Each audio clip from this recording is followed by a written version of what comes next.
Hey there. Welcome to Blooming Into You, my podcast. This is Kristen. And I wanted to say, hey, how are you doing this week? Hope your week is going well. This week, I'm going to talk a little bit about attachment styles, and I'll get more into what that means in a few minutes. So I have a question though. Actually, I have a few questions. One is, do you ever feel like asking for what you need or want is a burden to people? Do you lack self-confidence? And do you ever wonder where that comes from? So let's get into this, okay? All right. So developmental trauma is defined as exposure to long-term abandonment, abuse, and neglect during the first 8 years of life. It disrupts cognitive, neurological, and psychological development and the attachment to your caregivers. This often results in a person who can be diagnosed with complex post-traumatic stress disorder, also known as CPTSD. So infants are born with an innate drive to attach to their primary caregivers. It's for safety and security. It keeps them alive, right? It helps them survive. And as children, our basis for our security is emotional connection with our caregivers.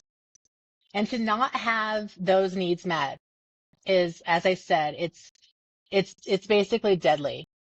If a child doesn't have, food, water, shelter, warmth, their physical needs are denied and they will die. But if a child also doesn't have their emotional needs of connection, love, nurturing, and attention, they can also die. And studies have been done to show that that has happened to children. But if they don't die, they can still have neurological impairment. So they can have brain damage from not attaching well to their parents. Some parts of their brains can be damaged. And I'll go into that a little bit more in a little bit.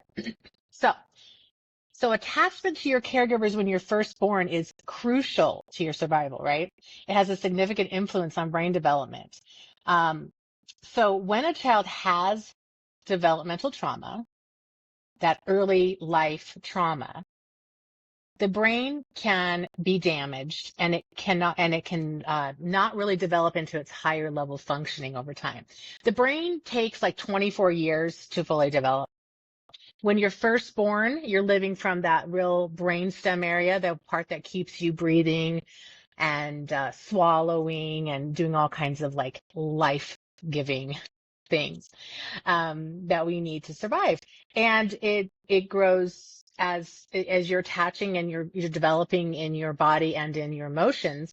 It also, it also develops more and more. There is another part that's sort of the reptilian part of your brain that's called the limbic system. It's where your emotions are at. And if a child is traumatized at a young age, they can get sort of stuck in that bottom level part of their brain and stay there in that reptilian brain, more than actually advancing into the higher level cognitive functioning in the higher cortices of the brain. And that's where we have like the amygdala, which is when it's triggered a lot, it sends us into that overreactive, activated state of emotionality. And it's really hard to calm down and get back into the logical part. So a child who's been thwarted in this way at a young age can kind of live from that bottom level. It's called a bottom heavy brain. So if this trauma is not repaired early on by the caregiver or somebody else in a relationship with the child, they can stay living in that bottom heavy, that bottom portion of their brain for the duration of their lives, basically. So we get those hair trigger responses at that reptilian level of the brain. Emotionally engaged parents make their kids know that they always have a safe place to go. Emotionally mature parents are attuned to their children's needs because they are comfortable with their own emotions. When a parent is healthy, they will be healthy and they will show their children that level of security. They will pay attention to their emotional needs because they're comfortable with their own needs, right? But emotionally immature parents are very self-preoccupied and they don't notice their child's inner experiences. they'll often discount or dismiss their child's feelings. And sometimes they'll get very anxious and kind of punishing toward their children because their children have feelings and they're not comfortable with their own feelings. In other words, they're emotionally unavailable to themselves, so they can't be emotionally available to their children. So just on a little side note, I'll say when we judge ourselves, let's say we'll use the example of judging. When we judge ourselves, we judge other people because we're just constantly judging ourselves. It's like on a tape all the time. And so we judge people because we're used to doing it to ourselves. We bully ourselves and then we bully other people. It's the same kind of idea with emotions. Like when I'm emotionally unavailable to myself, I will be unemotionally available to others. And this is what happens in this parent-child relationship when the parent is emotionally unavailable or emotionally immature. So the parent can't offer this emotional support because they haven't learned how to give it to themselves. And children learn to cope with emotional loneliness by becoming people who meet others' needs instead of asking to have their own met. And I don't know if you know of anyone you know in your life who does this, or if you yourself do it. Often it's the fawning trauma response that we go into when we want to make other people feel so important because we want to be made to feel important. So if we've been neglected, we will try really hard not to neglect other people so that maybe they'll possibly want to give us the love we are seeking, right? And that's just like a normal reaction a child would have to trying to survive, right? They want to please and fawn and appease, so they will be noticed, loved, and paid attention to. Maybe they'll get the nurturing if they take care of mom or dad's needs. Okay, so that it makes a lot of sense, and it's also very normal for a child who's been in this situation to act this way. So if you think about it, if you're doing this as an adult now, you learned to do this as a child, and just because you're an adult doesn't mean you learned how to change this in yourself. This is something that we do in trauma recovery, is we learn how to change the automatic reactions you had from your trauma as a child that are in your body and part of who you really are. Not who you really are, but who your body believes you are, so that you can do something different. Just because you're 38 doesn't mean that, all the things you've been doing since you were 8 months old have now changed because you're a grown up. That's just not really how this works. It gets lodged into your body, and it's your normal reaction to every person and situation in your life going forward, because it's how you know to get the love and nurturing or your needs met. And it's very primal instinct coming again from that lower part of the brain. Okay. So when children learn to cope with emotional loneliness by becoming people who meet others' needs, and especially if it's with like a parent initially, they feel like this is the way to create a relationship and hope that the parent will eventually give it to them as well, right? In doing this, a child will act like their needs are not really that important. Even though they want their needs met, they will defer to other people and please other people because they want to be the strong one, because then they'll get attention, they'll get utilized, right? It's better to be utilized by people who are going to take advantage of you than to be ignored and not exist at all, at least in a child's mind. In an adult mind, you don't think like that, but you still could be doing it as an adult, as I just was saying. So in the child's mind, who needs to survive and have control over its environment, appeasing and submitting and people-pleasing might be the only thing they can do that makes them feel like they exist to their parent. Otherwise, this emotionally immature parent may not even see them, may not even feed them, let alone nurture and love them. They also need to survive physically, right? And if this parent is completely checked out and self-absorbed, they might not even notice that this child is there, unless the child decides, I'm going to be the one who saves my parents. I'm going to be the one who takes care of my parents' needs.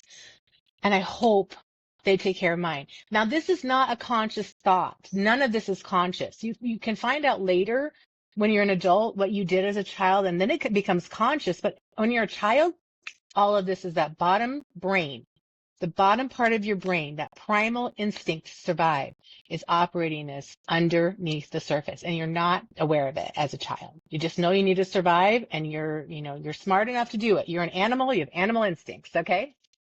So, okay, let's talk about attachment styles now. Okay, the attachment styles feed into all those questions, those several questions I had for you in the beginning, right? And I can go back and repeat those in a few minutes. But first of all, we have secure attachment. Now, that is about 55 to 65% of the population, which means most people, are securely attached. Thank goodness, right? This person is independent, autonomous. The child develops healthy attunement with their caregiver, meaning the parent is in tune with the child's needs from the beginning, and the child responds to the parent's attunement with him or her. And the parent, responds to the child's needs immediately, in an appropriate amount of time, and the child feels loved, secure, and good. The child knows how to self-soothe. The child feels safe in the world.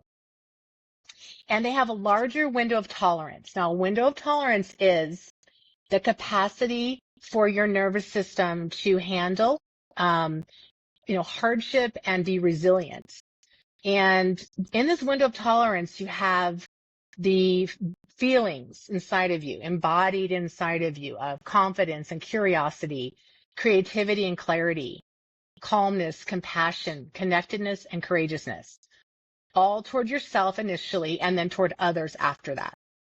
But a child who's securely attached quickly learns how to be these things, right? Or, instinctively knows or learns from society, but is able to be socially engaged enough in life with others to be able to learn how to become these traits, okay? And be safe in this world and feel like they can regulate their emotions well.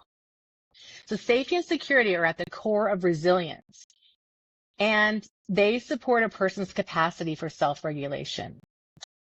So, for example, when a toddler starts to want to go out on his or her own away from mom, mom is typically the main primary caregiver. It's not that dad isn't. That's a very important part of life for the child. But when a baby's born, typically the child will bond mostly with the mother at first. Just, normally there's breastfeeding going on, and it came from the mother. So at first, the mother is the primary.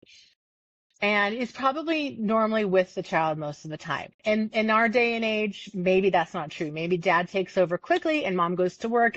Anyway, either way, you can have one primary caregiver, or you can have two primary caregivers. You can have a lot of primary caregivers probably, but these are the most important adults in this child's life, right?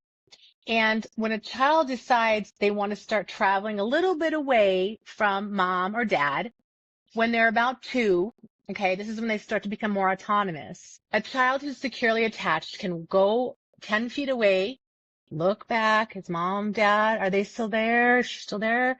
And see that mom's still there. And when the child decides to come back to mom or dad, mom's like welcoming the child with open arms. Oh my gosh, you came back. I'm so happy to see you. I love you so much. And the child's like, oh yeah, I feel safe. And I'm so confident because I walked 10 feet, and they feel really good about themselves. And mom or dad lets them leave a little bit and come back. Mom doesn't say when the child went 10 or 15 feet, where'd you go? Why did you leave me? I can't survive without you. You don't leave your mom. The mom knows the child is 10 feet away. The child knows mom's there. It's okay. It's developmentally appropriate for your child to start moving away from you at a certain age. And guess what? That child's going to move a lot farther from you when they're older. It's part of life and growing up, and it's not easy, but it's still part of life, right? So the idea is that the child gets to feel safe, that you're a safe haven as the parent, and they get to walk a little bit away and come back. And they start walking further and further away, and they come back, and they keep coming back. It's like an ebb and a flow, okay? And in relationships, securely attached people, as they grow older, they have an internal locus of control, which means they internally validate themselves. They have a healthy view of themselves and other people, and they seek connection with others, and they are able to maintain a connection with other people. So that's the securely attached person.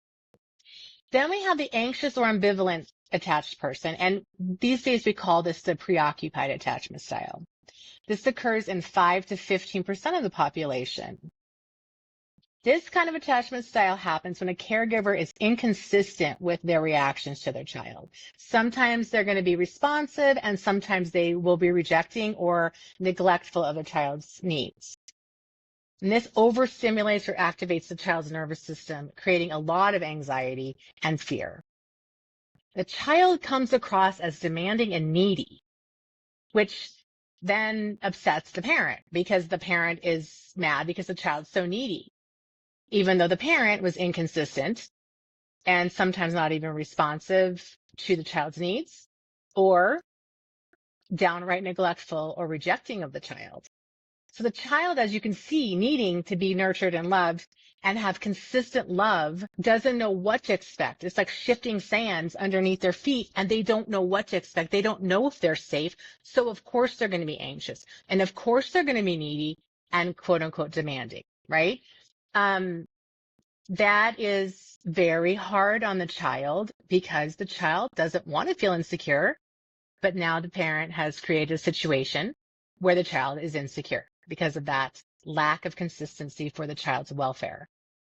The child doesn't trust themselves and does a lot of push and pull behaviors. Sometimes they're needy or rejecting of people. And, you know, it's like back and forth, like, I need you so much, or, get away from me, like pull you closer and then push you away. So that's kind of how they can act in relationships. And as children, they can act out when they're triggered and they cannot communicate their needs very well. So a fear of abandonment is at the root of this attachment style. And I think you can understand why. Because of that inconsistency with that parent, the child doesn't know if the parent's really going to be there or not, which is frightening, very frightening. And it can cause a child to fear being abandoned completely because they don't know if their needs are going to be met or not. In adult relationships, the person can become codependent. They don't view themselves in a healthy way, but they do have a healthy view of the world. So they feel healthier about others than themselves. And they're always trying to prove that they are worthy to people. They have, again, that deep fear of abandonment, and they pour a lot of themselves into their relationships, even when their needs are not being met by the other person.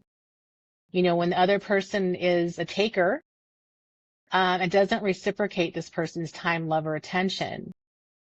This is kind of a common pattern, and often the anxious and avoidant type, which we'll get into next, can come together a lot, where this anxious person really wants this avoidant person's love, and this avoidant person will not give that love. And so it's this constant push-pull between the partners, and it's very painful. The anxious attachment style person will find people who will take a lot from them without giving back, and they will find projects in people to fix. They want addicts, narcissistic people, or others who might abuse them because they want to have a project to fix. Makes them feel worthy. It makes them feel like they're going to finally get that love they didn't get from the parent. And again, they often will attract those avoidant type partners. Okay. Moving on to the avoidant style, attachment style. Now, this is more than the anxious attachment style. This is approximately 20 to 30% of the population. This person can be dismissive, and this happens because a caregiver is completely and totally emotionally unavailable to the child's needs, or even rejecting of the child altogether. Think about how painful this is for a baby. We're talking a child between 0 and 8 years old. So a lot of this happens right off the bat. If a child's crying too much and the parent can't deal with it, just leave them to cry forever. Or why are you crying so much? You bug me so badly. I don't understand why you're crying. Why are you being such a baby? Because I am a baby. I don't know. Babies cry. That's how they communicate. And this kind of parent cannot deal with that. Cannot deal with emotions at all, right? Because they perhaps are emotionally immature. And as we said earlier, if they're emotionally unavailable or emotionally immature, they're not going to be able to handle their children's emotions because they can't handle their own emotions. So they will become rejecting, almost like, again, why are you such a baby? Or you're so annoying? Or, all of these are very, very, very painful messages for a child. And babies, believe it or not, are, smart enough to know. And I'm not saying they wouldn't be smart, but they don't have the higher level brain development, but they have resources within themselves to know when they are being attacked, right? Because it's a primal instinct. And when you're rejecting a child, you're attacking the child. And the child will feel attacked because, again, that primal animalistic instinct is in full force. So an animal knows when it's being attacked, right? Like, even if it's just words, because guess what? It creates a lot of stress to be attacked verbally, physically, emotionally, spiritually. It causes stress in your body, and it causes stress in the baby. And so this is also an attachment style that is rooted in abandonment and the fear of abandonment. But these people and children act differently than the anxiously attached child. This child will internalize things and will become withdrawn from others, and will often rely more on being a loner and a daydreamer and just kind of staying in their own space than trying to get attention. Because, they don't, their system doesn't overact, it underacts, it deactivates. So they kind of go into sort of the shutdown mode in order to protect themselves from abandonment. So today we have two differentiations on this style, which are the avoidant fearful and the avoidant dismissive styles. The avoidant fearful is more interested in relationships than the avoidant dismissive, but very strongly fears that rejection. They have low self-esteem and they become anxious in relationships. They don't have a healthy view of themselves or others, actually. But even still, they really are dependent on relationships because they're afraid of being autonomous and from disconnecting from people. So it's very convoluted and complicated for this type of person because they don't want people close. They don't feel good about themselves or others, yet they don't want to not be with others. So can you imagine how painful that is to want people but not want people? Feeling dependent on people, but too anxious to be in relationships because what if something goes wrong and they leave me? Again, they have the abandonment fear. So I give you love and you reject me and then I'm screwed, right? I don't have any recourse because I just gave my entire heart to you and you stomped on it. And now I'm stuck loving you and you don't love me back. I was dependent on your love and you rejected me. And now what am I going to do? You see, it's a very, very complex and painful way of living an internal life. This is all internal, this chaos that goes on inside this person.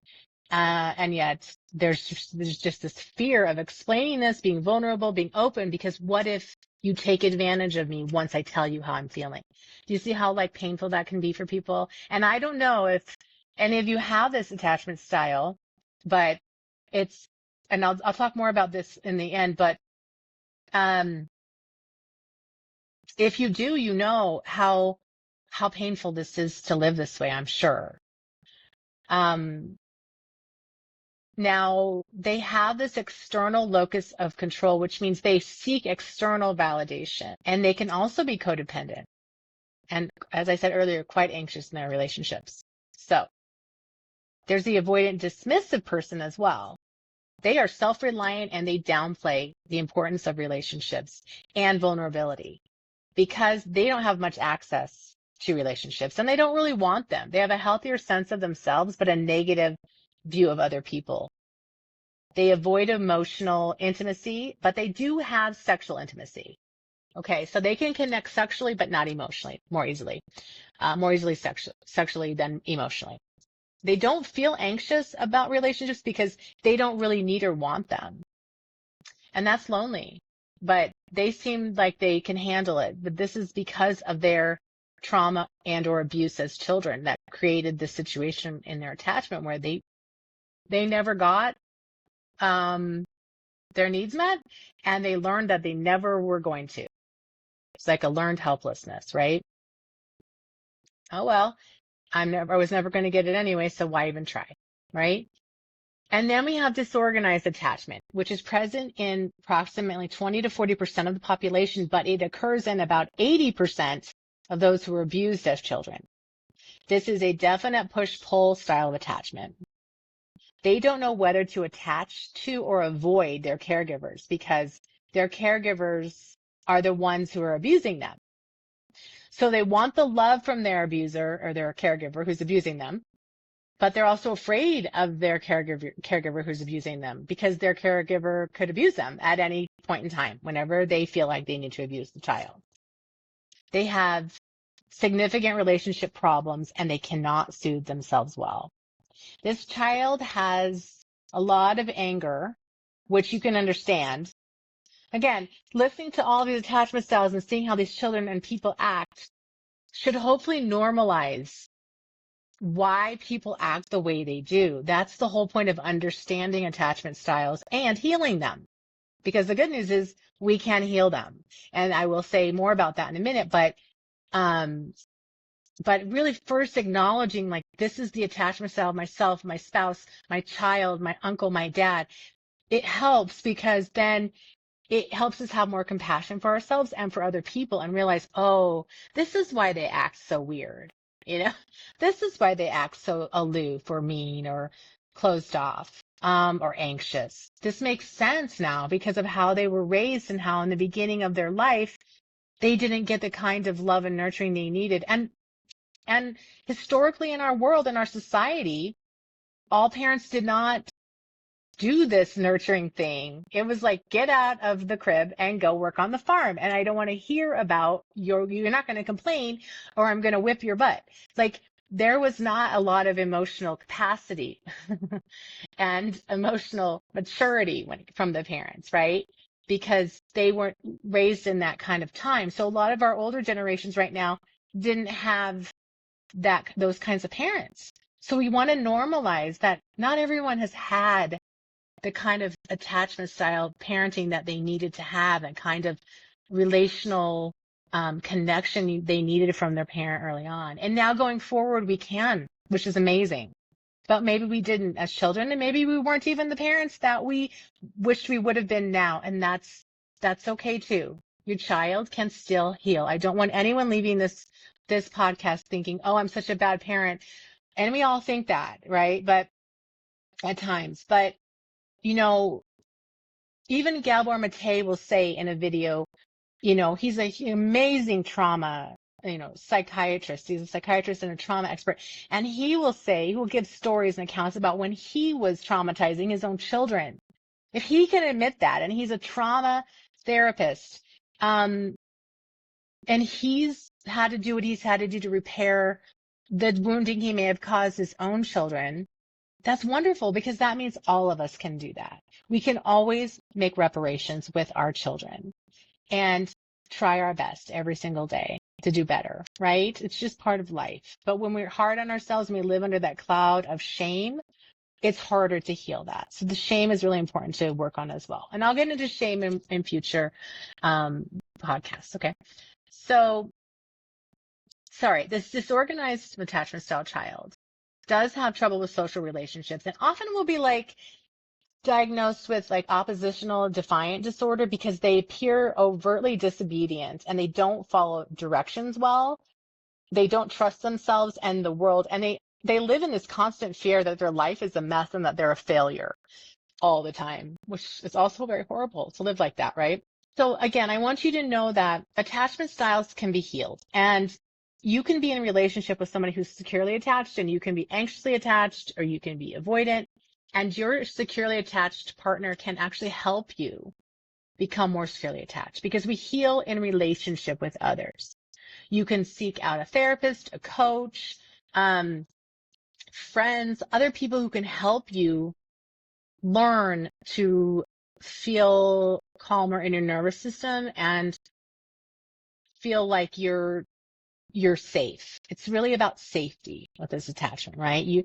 If you feel safe, with yourself, and you can do that through learning through another human being how to feel that way, you can become your own safe haven. And that's why trauma recovery is very important, because you learn in connection with your coach or mentor, someone, how it feels to be safe in your body, maybe for the first time in your life, depending on when you were traumatized and when the attachment rupture happened. Now, I want parents out there to know, you're never, ever, ever going to spoil a baby by giving it a ton of love. That is really, really something I think people get confused about. You can spoil them by giving them a lot of crap. Let me tell you, a lot of material things for sure, but not love. A baby and a child need love. They need nurturing. They need warmth. They need protection. They need to feel safe.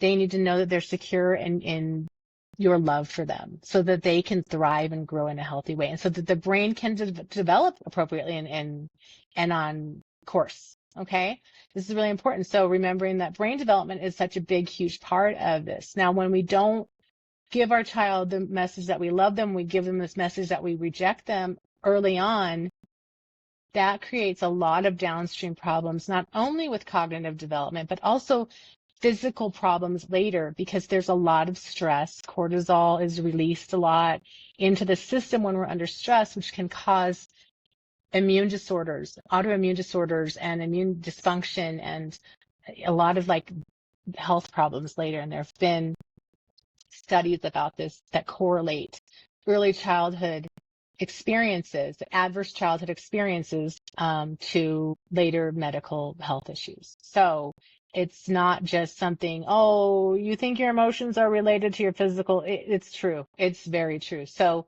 healing your trauma, healing your emotional well-being, learning how to express your emotions in a healthy way, these things help your body, your mind, and your soul. And it's really, really key right now. I think it's key all the time, but it's definitely key right now as we're trying to heal, to make sure that you unburden yourself from your past trauma and emotional baggage. And everyone on this planet has been traumatized, whether it was in this benign sort of way as children or in more overt, harmful, bad, abusive ways. Our world is a traumatizing world, and I'm not trying to be negative, but it's just how we've all been conditioned. And so it's about relearning things that we weren't taught in school. And so people like me are out here trying to explain these kinds of things so that we can help people realize that it's okay to ask for help. It's okay to heal. There's no shame in the fact that you were possibly abused or trauma. And I know there's a lot of shame with abuse and trauma. I get that.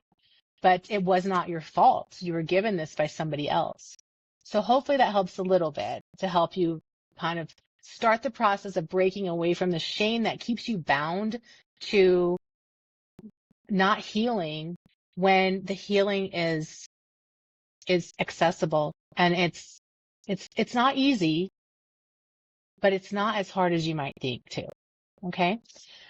So we can repair the attachment ruptures as adults and create a feeling of security when we heal in those relationships. Now, I want to say another thing before I let you guys go. Some things that can happen as a result of these attachment ruptures in childhood are some like somatic issues, like in the body, pains, like fibromyalgia, which is really hard to like maybe diagnose or treat, but there's a lot of pain in different points in the body. That's usually related to emotional issues from childhood. And so if you heal some of the emotional stuff, that can help your body heal. There's substance use disorders, eating disorders, borderline personality disorder, depression, anxiety disorders, dissociative disorders. Those are some of the things that can happen as a result. PTSD, CPTSD, sort of like ADHD or something that seems like it. And some of these things, like borderline personality disorder, may not be truly diagnosable BPD. However, you can have the symptoms that seem like you have it, or bipolar disorder as well, from your attachment wounding and from the trauma you suffered from as a child. And once you heal the trauma, you might find that you were misdiagnosed, or that you don't have what they thought you had initially. because really you never really had the whole thing. It was just those symptoms showing up because of the trauma. And once you heal the trauma, those things just might go away. Or your desire to drink or do drugs or smoke cigarettes might reduce or go away once you heal the trauma. So there's a lot of good that comes from healing your trauma and your attachment wounds.